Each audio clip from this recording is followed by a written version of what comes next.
Hey YouTube, how's it going? Kevin Clear here with a knife video for you. Today we are out in the bush to take a look at this knife that really is in its element out here. This is the Survive Knives GSO 4.1. Now, I have to tell you, these are fairly difficult to get your hands on, and if you want one, you'll have to sign up for a pre-order list, and then you'll have to wait a while, and that wait is notoriously long, and these knives are notoriously expensive. However, I guess they're not crazy expensive. It's not like buying a Bussy or something like that. They're more in the Bark River price range. I think these go for like $225 or $240 in that price range, okay, which is certainly expensive, but in terms of high-end fixed blades, it's actually not that bad. Throw this in the sheath for a second while I'm talking here, and I've got to say, guys, that for me, I was not actually going to go through the trouble of getting my hands on these, going through, you know, paying that kind of price and going on the waiting list and all of that, but I ended up getting mine in a little bit of a roundabout way. And I've got to say, once I tried it, once I used it, I was so impressed that I was like, there's no way that I can let this leave my collection. It is so well done. All right, so that's kind of my background. And, you know, just a sort of word of warning to you, if you're watching this video and saying, man, I love that knife, I just have to have one, I definitely don't blame you. This is certainly a grail-worthy knife. However, it is a bit of a process and a bit of money to get your hands on one. So let's put that out there from the start, and then point out that, you know, I'm going to sort of make my comments based on the quality and the effectiveness of this as a cutting tool, with the sort of qualification that I know it's pretty expensive, okay? So let's go ahead and get into our discussion here. We have a knife that's a little over 9.5 inches overall. Basically, it's got about a, you know, slightly more than 4-inch blade and a, you know, 4 3/4 or so inch handle, a little larger than the original 4.1 that you may see out there a little bit, although this particular version is, you know, fairly common these days. These have been out for a few years as well. This one has G10 handle and 20 CV blade steel with a blasted finish. You can see it's layered G10. You can also get these in a couple of other finishes. Micarta handle, maybe stonewash on the blade, or a couple other finishes. And I think, you can correct me if I'm wrong down in the comments, but I think you may be able to find these in M390 and 3V as well. Now, I don't know, you know, don't count on being able to order whatever steel you want every single time. I'm not exactly sure how all of the pre-orders work. So it may be that, you know, they're doing a certain run in a certain steel that you can get in on, and you don't really have your pick. So I really don't know much more about that. But I do know that this one is 20 CV and G10. Okay, so let's go ahead and get into the rest of our discussion. We were already saying, you know, this is about a 9.5 inch knife. It is about 10.5 inches by the time you add the sheath, okay? And it's going to be fairly hefty, 10 or 11 ounces, all of this combined together. Now, for a 4-inch bladed knife, that is a little heavy. However, if you look at how thick the stock is here, it's certainly trying to be a heavy-duty type of utility tool, and, you know, fitting into that survival knife sort of category. So it's meant to be, you know, heavy-duty and overbuilt, and because of that, you are going to have a little extra weight to deal with. And so if that's what you're looking for, then that little bit of extra weight is not going to be a problem. Honestly, you know, when I carry this and when I use it, the weight has not bothered me. It's not that massive of a knife, and I certainly have knives that weigh more. So to me, that's not a huge deal, especially in a fixed blade. The one thing that I will say about size, weight, and carry is that the way they've done this loop is pretty good. I will say this though, it's better with a belt. Sometimes I carry this just hooked onto my waistband of my pants, and it's not ideal in that situation, but it's not bad either. Okay, so that's my little bit of a discussion about size and weight. It's about what you would expect from a heavy duty, you know, 4-inch bladed fixed blade. Okay, it's definitely made quite durable, and with that comes a certain amount of weight.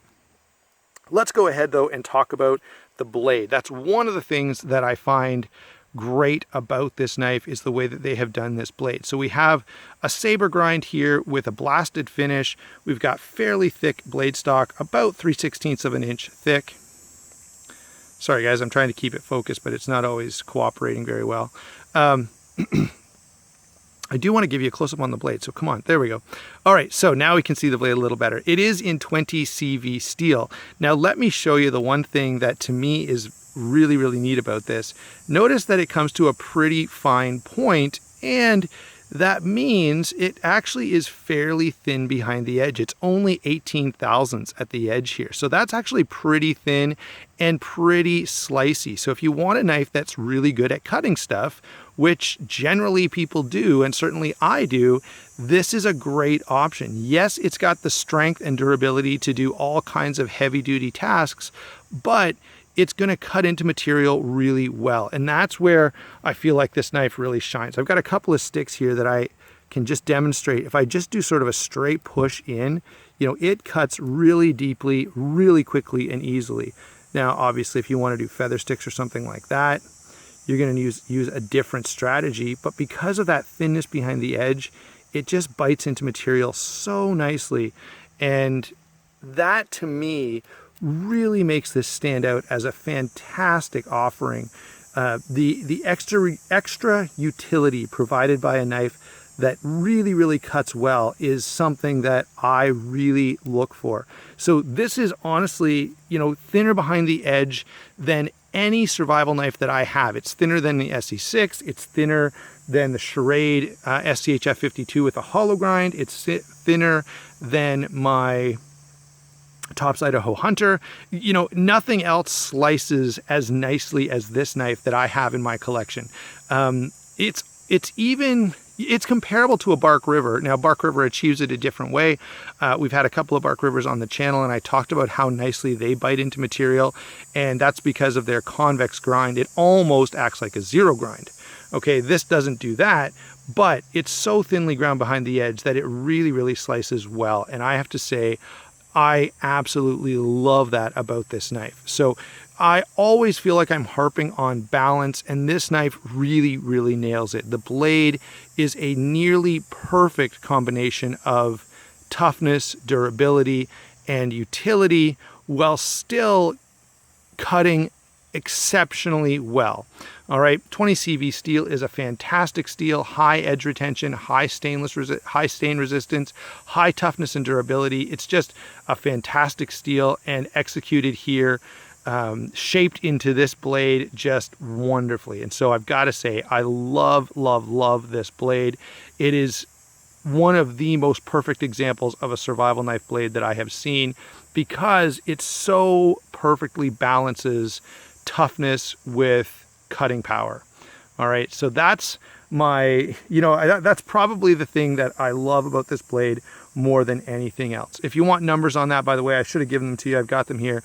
It's 160 thousandths stock, and it's 18 thousandths behind the edge. So really, really nice. Let's move down to the handle here. And while the blade is still the thing that stands out for me, this handle is really, really good. This is one of those handles that when you grip it, it just feels like it was meant to be in your hand. I'm a little bit sweaty right now because it is just stupidly hot out here today. Even though I'm in the shade, it's still, just sitting here, you can sweat. It's about 30 degrees. And so even with a little bit of sweat on my hand, the grip on this G10 is just fantastic. The jimping here is sharp enough that it catches you without, cutting your skin open or causing any kind of roughness. And so in terms of ergonomics, it's fantastic. In terms of construction, it's fantastic. Now, there would be a debate, and I think it would be a worthwhile debate between G10 and micarta. Honestly, whatever your preference is, of course you should go with it. I didn't have a choice. This knife was kind of sent to me and ended up staying with me. But I am not disappointed with this G10 at all. However, I do suspect that this knife would feel even better in hand if it was micarta instead of G10. And so, well, I love this handle and I love the ergonomics of it. For those of you who are huge micarta fans, I totally am with you on that, and I could actually imagine this being even better. Now, one thing I do like is this knife works really well in just about any grip you could think of. I probably do 99% of my cutting in a saber grip so that I can get my thumb here and do a little pushing like that. and it works great that way. But if you want to grip it from the side, if you want to use a reverse grip, even an ice pick grip, it's really nice in all of those configurations or all of those different ways of holding on to it. Notice the exposed tang here with a little bit more jimping so that if you wanted to get your thumb up here, you get some grip.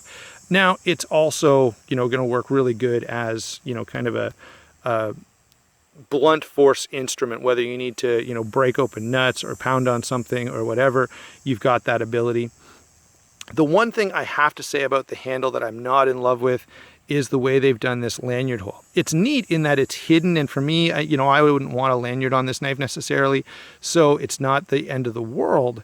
However, you'd almost have to take these scales off to get anything substantial through that lanyard hole. And that to me is just a little annoying.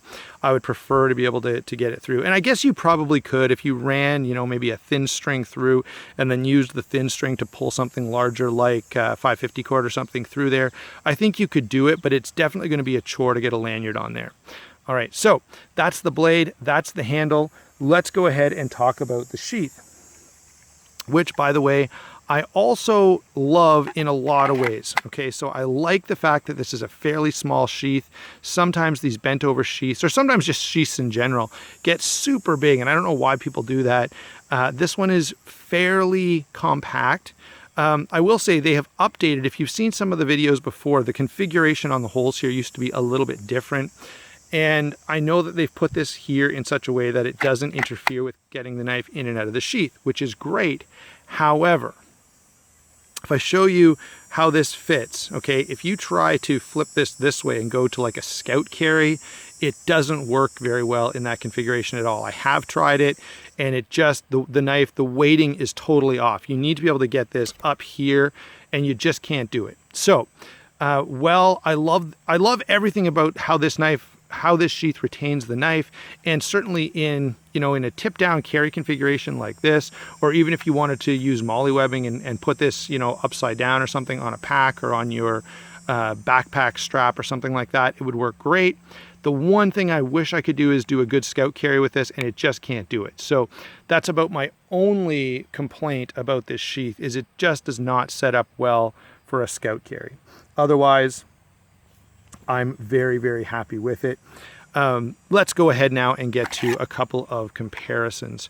Another of my favorite outdoor fixed blades has got to be the Tops Idaho Hunter.